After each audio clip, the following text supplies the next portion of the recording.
Welcome to GGL news. ఏ విధంగా అన్యాయం జరుగుతుంది? గత కొన్ని రోజులుగా యూరియా దొరక్క, ఎరువులు దొరక్క లైన్లలో ఉండి ఎంత కష్టపడుతున్నారో రైతులు మనం చూస్తున్నాము. ఇంకొక పక్కన పండిన పంటకు ధర లేక ఉల్లి కానీ, మిరప కానీ, పొగాకు కానీ, పత్తి కానీ ఏ పంటకి కూడా ధర లేక రైతులు ఆత్మహత్య చేసుకుంటున్నారు. ఇవన్నీ కూడా ప్రభుత్వానికి కనిపించట్లేదు.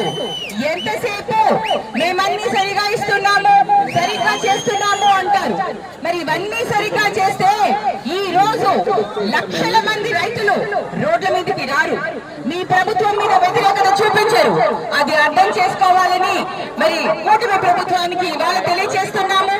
ప్రతి ఒక్క దగ్గర వైఎస్ఆర్సీపీ హయాంలో వైఎస్ జగన్మోహన్ రెడ్డి గారు ప్రతి రైతుకి క్రమం తప్పకుండా ఎన్ని కష్టాలు ఉన్నా, కరోనా లాంటి మహమ్మారి కష్టాలు ఉన్నా కూడా ప్రతి ఒక్కరికి సమయానికి రైతుకి ఆర్థిక సహాయం చేశారు. అంతేకాకుండా బీమా చేశారు. ప్రతి పంట, ఒకవేళ ఏదైనా పంట మార్కెట్ లో ధర లేకపోతే దాన్ని కొని ప్రభుత్వమే కొని వాళ్ళని ఆదుకున్నారు. ఈ రోజు ఇవన్నీ ఎక్కడ పోయాయి? ప్రతి రైతు కూడా ఈ రోజు బాధపడతా ఉన్నాడు.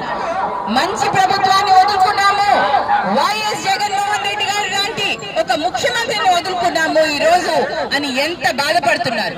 ఈ రోజు రైతుల ఆత్మహత్యలు చూసైనా చంద్రబాబు నాయుడు గారు కదిలి ముందుకు రావాలి. యూరియా, ఎరువులు అన్ని ఇస్తూ పంటకు గిట్టుబాటు ధర ఇవ్వాలి, అలాగే నష్టపరిహారం ఇవ్వాలి అని ఈ రోజు వైఎస్ఆర్సీపీ పార్టీ తరఫున మేమందరం కూడా డిమాండ్ చేస్తున్నాము. ఈ రోజు మరి ప్రజలందరూ కూడా, రైతులందరూ కూడా వాళ్ళ బాధల్ని ఇక్కడ వినతి పత్రంలో పెట్టడం జరిగింది. వాటిని ఇప్పుడే సబ్ కలెక్టర్ గారికి అందించడం జరిగింది. మరి ఇప్పుడైనా వైఎస్ఆర్సీపీ చేసిన ఈ ఉద్యమానికి ప్రభుత్వం కదిలి వస్తుందని ఆశిస్తున్నాను. తప్పకుండా రైతుల్ని ఆదుకోవాలని డిమాండ్ చేస్తున్నాము.